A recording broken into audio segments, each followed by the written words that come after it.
नमस्कार, मी श्रीकांत उमरीकर. आपण पाहतात ॲनालायझर.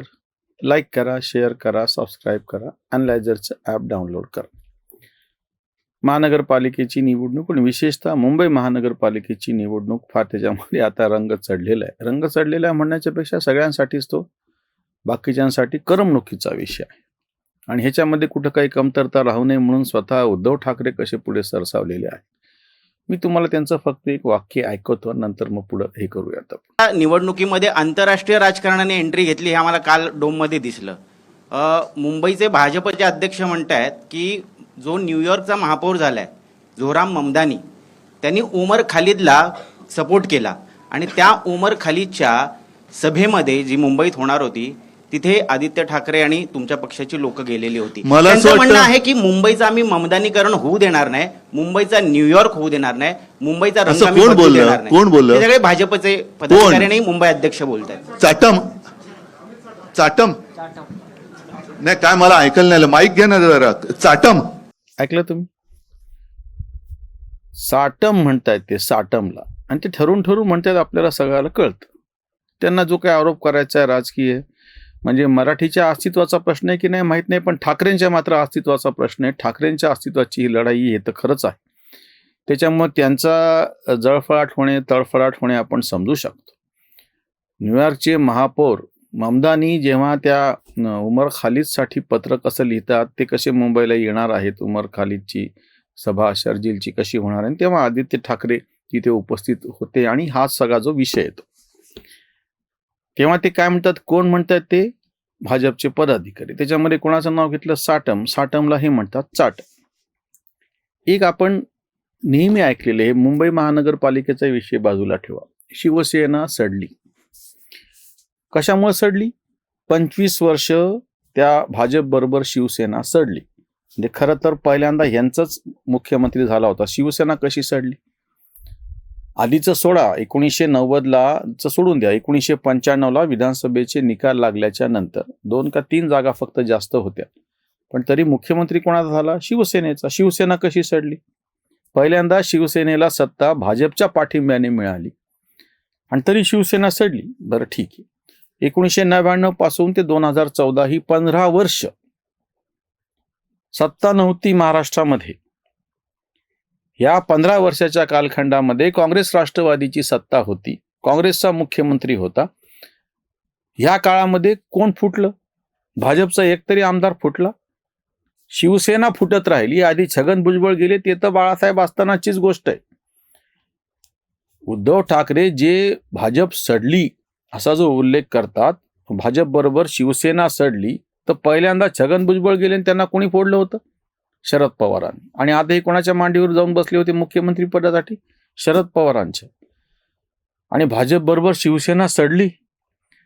ज्यांनी तुमचा पक्ष फोडला, ज्या छगन भुजबळांनी बाळासाहेबांना तुरुंगात घालू असं ते झालं सगळं नाटक, त्याच्या मांडीला मांडी लावून तुम्ही बसणार, त्या शरद पवारांच्या, त्यांच्या पक्षाच्या. आणि आरोप कोणावरती करणार? भारतीय जनता पक्षावरती.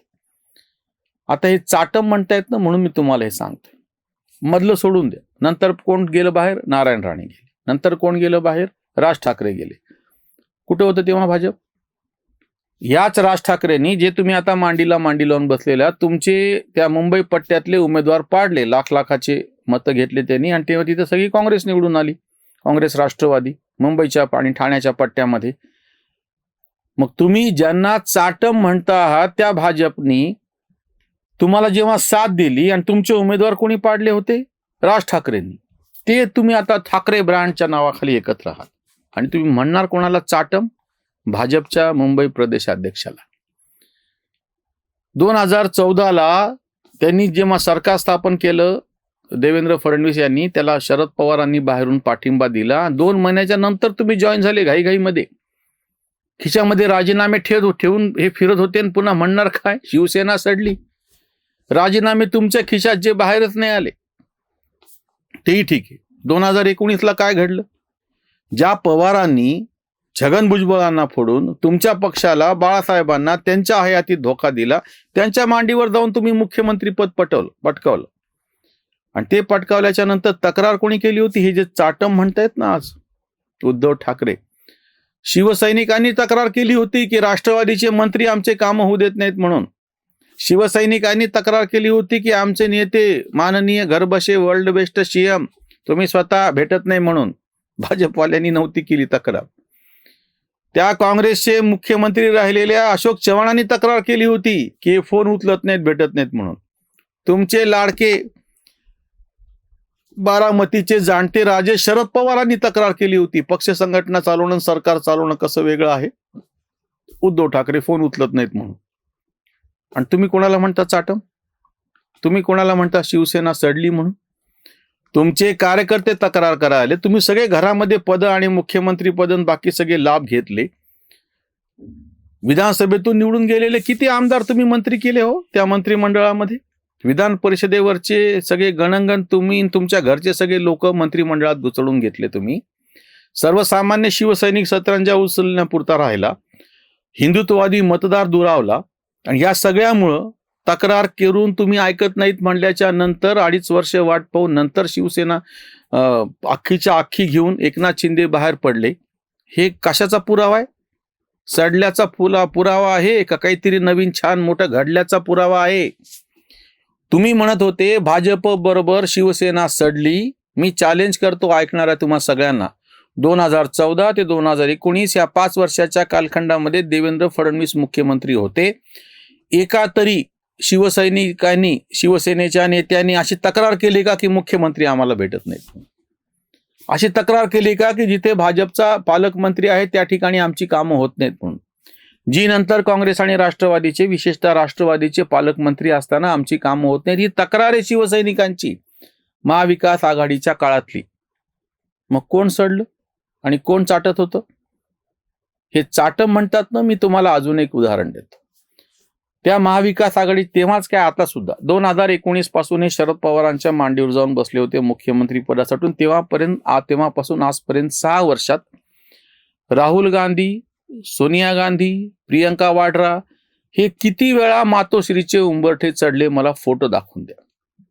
भारतीय जनता पक्षाचे छोटे मोठे सगळे नेते कायमस्वरूपी मातोश्रीवर जात आले. मोठा भाऊ म्हणून शिवसेनेला मान दिलं तरी ते म्हणतात ही शिवसेना सडली. आणि इथे हे वारंवार 10 जनपथला जाऊन सोनिया चरणी पूर्णपणे साष्टांग दंडवत घालून आडवे होणार आणि म्हणणार कोणाला? भाजपच्या अध्यक्षाला म्हणणार की चाटप. अरे तिथे तुमच्या जिभेला लाळ नाही उरली इतकी तुम्ही चाटत राहिलेले आहात. हे फोटो उपलब्ध आहेत. मी आव्हान करतो तुम्ही एक तरी फोटो मला असं दाखवा की सोनिया, प्रियंका आणि राहुल हे मातोश्रीवर आले. बाळासाहेबांच्या जयंती पुण्यतिथीला त्यांच्या प्रतिमेला हार घातले, त्यांच्या पुतळ्याला अभिवादन केलं. एक फोटो तुम्ही मला दाखवून द्या. पण ही व्याख्या कदाचित त्यांची उलटी असणार आहे. हे जे काही 10 जनपदच्या उंबरठ्याशी जाऊन करतात ती म्हणजे पूजा असते. आणि भारतीय जनता पक्षाचा मुंबई प्रदेशाध्यक्ष म्हणजे चाटम असतो की जे तुमच्याकडे येतात, जे बाळासाहेबांना मान द्यायचे ते तर RK लक्ष्मण सारख्याने अप्रतिम असं कार्टून काढलेलं आहे.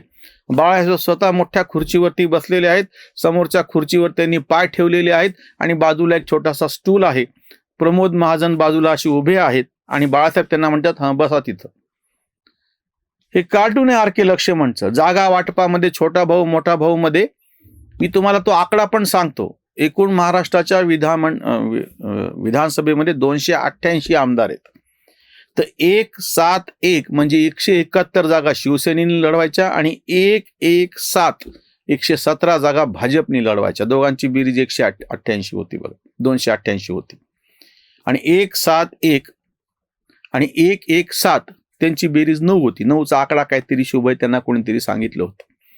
ह्याच्यावरचं हे कार्टून RK लक्ष्मणनी टाइम्स ऑफ इंडियामध्ये पहिल्या पानावर काढलेलं आहे. ह्याला काय म्हणायचं? शिवसेना सडली. ते प्रमोद महाजन असे उभे RK लक्ष्मणच्या कार्टून मधलं सांगतो, प्रत्यक्षात नाही. त्याचा अर्थ काय होतो? चाटम. आणि ह्यांचं तुम्ही कुठलाही फोटो काढा, मी तुम्हाला आव्हान देतो. सोनिया गांधी, राहुल, प्रियंका यांच्यापैकी कोणीतरी एक आहे आणि समोर उद्धव ठाकरे आणि आदित्य ठाकरे. काय फोटो तुम्ही पाहून मला सांगा. हे त्या तिथं गेले 10 जनपथला एवढा मोठा पुष्पगुच्छ घेऊन हे झुकलेले तिथं आणि म्हणताना काय म्हणायचं? हे झुकणं म्हणजे झुकणं नसतं. पण ते मात्र ताठ उभे जरी राहिले तरी चाटम. मुंबई महानगरपालिकेची निवडणूक आहे, तुम्हाला सगळ्या जागांवर साधे उमेदवार उभे करता नाही आले. तुम्हाला त्या ज्यांच्याशी तुमचं 20 वर्षापूर्वी भांडण झालं किंवा तुमच्यामुळे ज्यांनी शिवसेना सोडली त्या राज ठाकरेचे सगळे ते जुने व्हिडिओ काढून बघा. माझ्या विठ्ठलाला बडव्यांनी घेरले, त्याच्यातला सगळ्यात मोठा बडवा कोण होता? मी बच म्हणलेलं आहे बरं का. तुम्ही ऐकताना दुसरं काय ऐकलं असेल तर मी त्याला जबाबदार नाही. आणि हे आता मात्र असं म्हणणार की भाजपचा अध्यक्ष म्हणजे चाटम. वाह, त्यांची काहीतरी डिक्शनरी वेगळी असावी, शब्दकोश वेगळा असावा.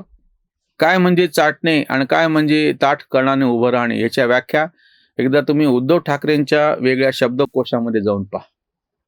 इथेच थांबूया. धन्यवाद. स्वधर्म जागृतीचा विधायक बुरुज